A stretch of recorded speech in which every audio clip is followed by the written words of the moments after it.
Saya bilang, tidak ada gunanya Anda IQ-nya tinggi, tapi pemalas, tidak memiliki disiplin. Yang penting adalah Anda sehat, mau berkorban untuk masa depan yang lebih cerah.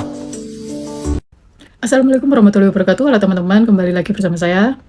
Kali ini saya mau bahas ini orang ya, karena ini dia tuh terlalu sering banget ya. Tiap kali saya bikin konten, bahkan konten yang sama sekali tidak menyentuh negaranya pun, dia pasti datang dan banyak omong.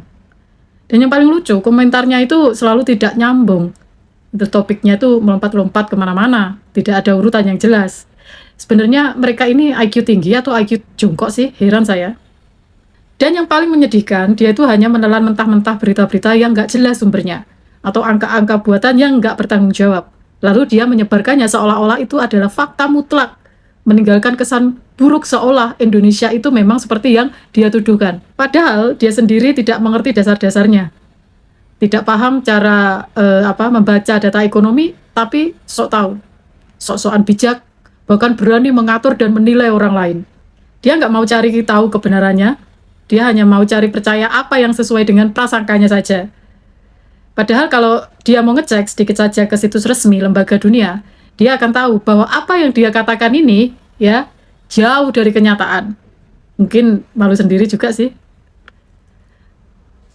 Kayaknya orang-orang sana itu takut melihat kenyataannya dibanding mereka tuh suka melihat sesuatu yang indah-indah gitu loh. Nggak berani menatap yang buruk-buruk. Oke lah, it's okay, let's just leave it.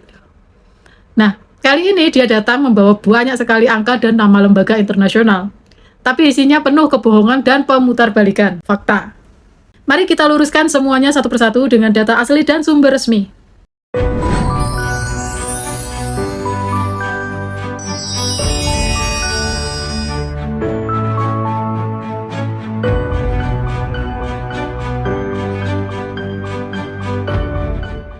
Di poin pertama, dia membahas soal Timor Leste.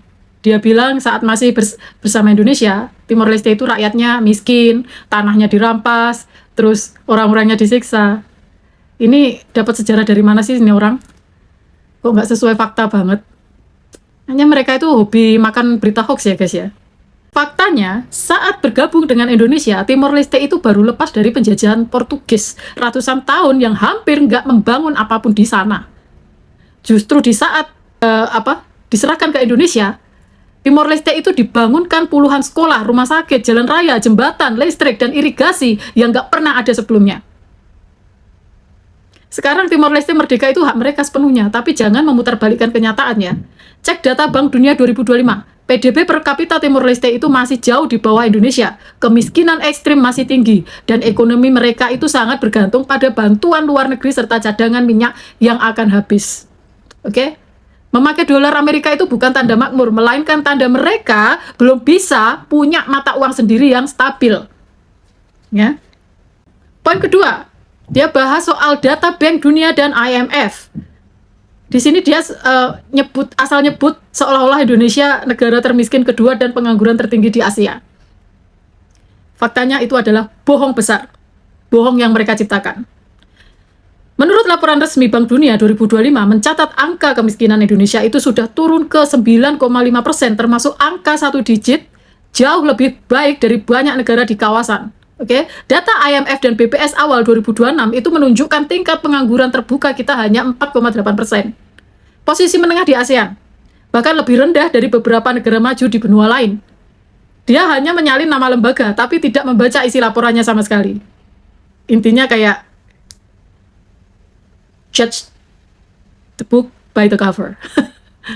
Poin ketiga, soal Global Fraud Index 2025. Dia bilang Indonesia itu negara kedua paling rentan penipuan, seolah-olah rakyat kita yang suka menipu, guys.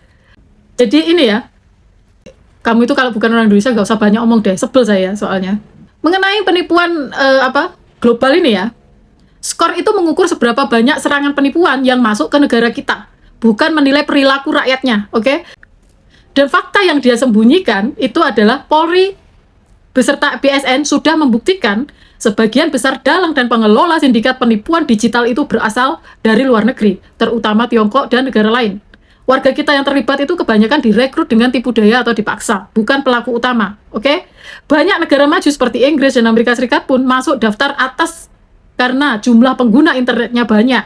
Indonesia sekarang Dalang besar penipuan digital bukan rakyat Indonesia. Jangan salah tuduh warga kita. internetnya banyak. Indonesia sekarang justru sedang digencar memberantas kejahatan ini.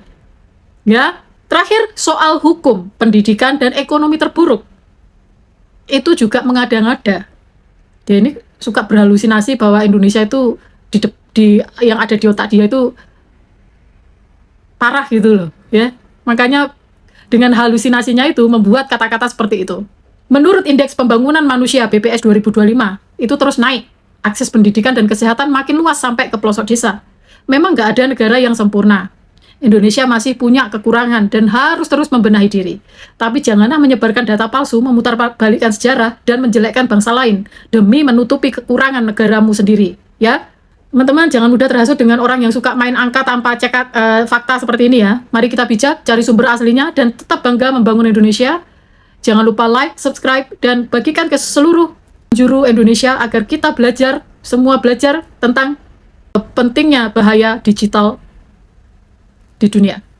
Wassalamualaikum warahmatullahi wabarakatuh. Tanah air, ku tidak lupakan, kan terkenang selama hidupku.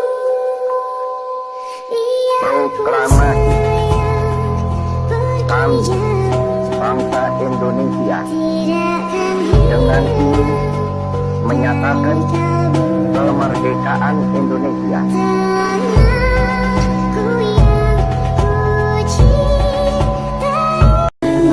Jakarta, 17 Agustus 1945, atas nama bangsa Indonesia, Soekarno, Hatta.